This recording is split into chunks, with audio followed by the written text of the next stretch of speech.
go again? Oh, no, not again. You've seen it before, haven't you? Dom, how long have we been doing this? Once more unto the bridge, dear friends. Again and again and again until we're both dead.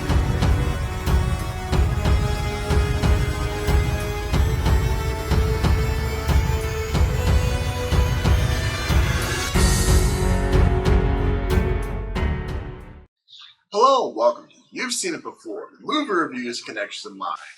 Twisters is the semi-sequel, semi-remake of 1996's Twister. This time around is directed by Lee Isaac Chung and stars Glenn Powell and Daisy Edgar-Jones, who are storm chasers in Oklahoma during an unprecedented outbreak of tornadoes. As competing teams of storm chasers, they must, of course, survive the deadly tornadoes. Now, this review will contain certain spoilers of Twisters, well, certain other things. I'll be doing my spoiler-free thoughts first and foremost, though, however, so that's how you know there will be some spoilers later on in this review. So, first things first, let's get into some spoiler-free talk on Twisters. Is it a good movie? Is it a good semi-sequel to Twister? And is it a good theater experience? I would say, going to movies is, if it's the right movie, it's great to get into a theater with a crowded auditorium. It's a fun time. You get to hear people's reactions all over the place. And I keep bringing this up just because as we all know, the theater experience has been theater has been going down year after year, it seems, ever since COVID hit, and it hasn't really quite recovered. That's why I continue to provoke that, this is definitely a movie that you want to see in theaters with an audience and have a good time, because really this is actually a pretty fun movie, but you have to set your expectations. So to answer the question of is this kind of a sequel remake, I would say this is more of a remake of Twister rather than a direct sequel. There's at least one overt reference. The Dorothy unit from the original movie makes an appearance early on, and there are a couple of lines of dialogue that if you've seen the original Twister, you'll pick up on.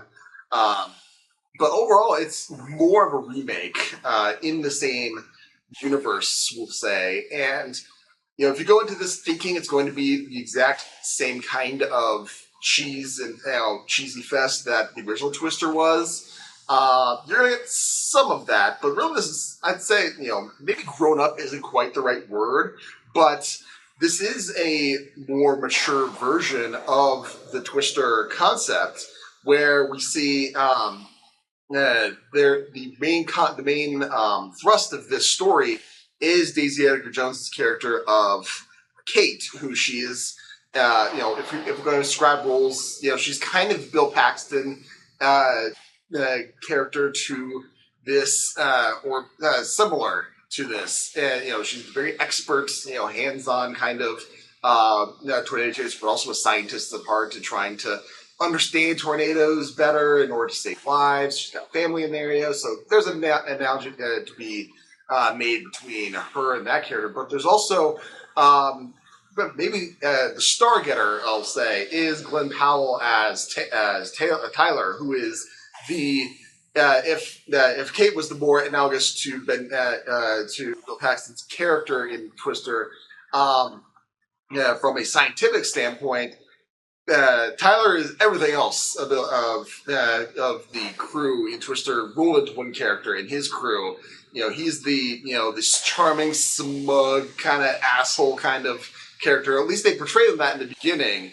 And he's not backed by any university. He's got a YouTube channel. He's going, driving straight into tornadoes and launching fireworks into them. That's the kind of, crazy stuff that I think people are looking for in this movie. And you get that, but maybe not quite as much as the original. And I think maybe if you're going into this movie thinking it's going to be a one-to-one recreation of the original movie, then you're going to be disappointed, I think. But I think you're going to, from that perspective, I think you're going to get something a little bit better in Twisters, because what really is at the core of this movie is the dynamic between Glenn Powell and Daisy Edgar-Jones, and they have a they have an interesting relationship going through this, and it's built up pretty well. And they are able to sell their parts really, really well. And I think between Top Gun Maverick and this movie, and others, of course, Glenn Powell really got the whole charming smugness down pat for his roles. And I would hope he doesn't get typecast as that, but at least for the moment, it's serving him very well, and I think that serves him very well in this movie. Another thing that I think should be touched upon is the effects and the look of this film, because it was reported that this is one of those very few movies these days, fewer and fewer as time goes on, that this was actually shot on 35mm film. Between this and Christopher Nolan movies, really, not very many movies these days get this 35mm treatment, and it looks spectacular. The tornado effects look just as good, if not better, than the original movie, because really, I rewatched the original before seeing this new one. The original movie, there's some obviously 90s era CGI that doesn't hold up, but for the most part, those effects really do hold up, and I think this one's going to hold up even better moving forward from that. I think that there's going to be a lot of, there's some great hats off to the special effects artists who worked on this. Another thing, although I will say another aspect, visual effects that I saw some reporting that, again, this might be slightly spoiler, but again, set your expectations. There is no flying cow in in Twisters. And that was by design by the director. If you want to learn more, you can check out articles from interviews that he's done doing promotion for this movie. But I think that was probably a good call, because I probably would have digged the tone a little bit. And really, this movie really does balance out the drama and the humor pretty darn well. I think if there's anything that lets this movie down, is that I think, the crowd, the rough and tumble ready, the offbeats team of storm chasers, there's some interesting characters. I just would have liked to spend a little more time with them, develop them a little bit more. Even the original Twister, you don't get to spend a ton of time with every single character, but you quickly establish who they are, and it knows not to dwell too much on them. Here, I think it could have done that. I think that's somewhat of a missed opportunity. And also, I think a little bit awkwardly shoehorned is the villain character, who, the antagonist of this movie is, of course, the Twisters. But there's a villain character on one of the teams, and it's kind of I feel like they kind of shoehorned in the whole commentary. Again, going back to the original movie of they're in for the money, not the science kind of thing, and they kind of tried to put all that into one character, and I don't really think it worked that well. I mean, yeah, I know they're trying to make this guy, eminently punchable kind of things, and they sort of do that, but it's quite obvious what they're doing on that front, and I don't think it necessarily works as well as they could have. So, but overall, those are some relatively minor nitpicks. Overall, if you're looking for just a fun summer, popcorn movie, this is definitely one. Do that. Would I rank it as one of the greatest summer movies of all time? Probably not. Is it one of the great disastrous movies of all time? I mean, time will tell. I think it'll probably, on a top 10 list. I think it had a place in a top 10 list of best disaster movies, but it's not one of my personal favorites. I still have, soft spots for, Day After Tomorrow, Independence Day, to a lesser extent 2012. So, more Roland Emmerich phase, but does it surpass the original, we'll say? That's going to be up to you. For my money, I would say it depends on what mood I would be in, but I would say roughly equal to the original, we'll say. So if I was going to give Twisters a letter grade, I would say this is probably a solid A-. So, not the best, but a definitely solid popcorn movie for the summer. So those are my main spoiler-free thoughts on Twisters. Now let's get into some spoiler talk at certain plot developments and character arcs that may seem familiar to you and where you may have seen them before.